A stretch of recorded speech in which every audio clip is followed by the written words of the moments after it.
अच्छा जी, इस लेसन में मैं आप लोगों के लिए जो एक लास्ट इंटरेस्टिंग टेक्निक लेके आया हूं, जो अब मैं आपसे डिस्कस करने वाला हूं लेआउट को डिज़ाइन करने के लिए, वो जो है उसका ताल्लुक है रूल ऑफ थर्ड से। अच्छा, मैंने आप लोगों को प्रिंसिपल्स ऑफ डिज़ाइन डिस्कस करते हुए रूल ऑफ थर्ड्स के बारे में बताया था। हमने वहाँ पे ये डिस्कस किया था कि इस प्रिंसिपल में हम लोग अपने पेज को 3 इक्वल हॉरिजॉन्टल और वर्टिकल सेक्शंस में डिवाइड करते हैं, और ऐसा हम करते हैं इमेजिनरी लाइंस क्रिएट करके। और उसके बाद वो जो लाइंस जब एक दूसरे के साथ जहाँ पे इंटरसेक्ट कर रही होती हैं, उन इंटरसेक्टिंग पॉइंट्स पे या उन लाइंस के साथ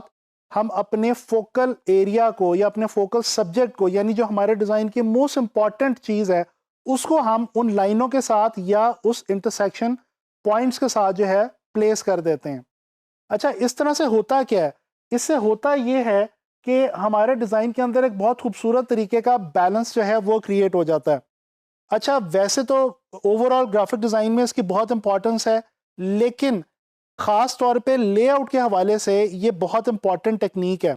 यहाँ पे एक और बात मैं आपको वाज़े करता चलूँ। शुरू में आप लोगों को शायद ये चीज़ सुनने में या देखने में मुश्किल लग रही होगी कि ये हम इक्वल पार्ट्स में कैसे डिवाइड करेंगे और लाइनें कैसे लगाएंगे और ब्ला ब्ला। लेकिन मैं आपको इंटरेस्टिंगली ये बताऊं कि अगर आप इसको थोड़ा सा फॉलो करके अपने डिज़ाइन में प्रैक्टिस करना शुरू करेंगे, तो एक टाइम ये आएगा कि आप देखेंगे कि आप खुद ब खुद ही अनइंटेंशनली रूल ऑफ थर्ड को फॉलो कर रहे होंगे, और आपको लाइनें जो हैं वो कहीं पे भी लगाने की या देखने की ज़रूरत नहीं पड़ेगी, और आपको ये पता चल जाएगा कि आपके डिज़ाइन में या आपके पूरे पेज में वो कौन सा एरिया है जहाँ पे आप अपने मेन एलिमेंट को, डिज़ाइन एलिमेंट को प्लेस करें, तो आप बेसिकली रूल ऑफ थर्ड को फॉलो कर रहे हैं।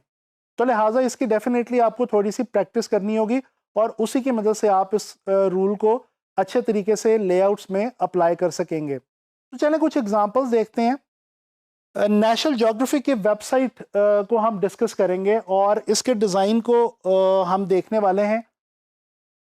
इस डिज़ाइन के अंदर अगर हम देखें तो जो हमारा मेन एलिमेंट है, यानी कि जो जानवर दिखाए गए हैं और जो लैंडस्केप्स के अंदर मोस्ट इंपॉर्टेंट पोर्शंस हैं इमेजेस में, पिक्चर्स में, वो सारे के सारे इंटरसेक्टिंग लाइंस के साथ ही प्लेस किए गए हैं। इस तरह से आप देख सकते हैं कि ये जो डिज़ाइन है ये बहुत इंटरेस्टिंग हो गया है, और ओवरऑल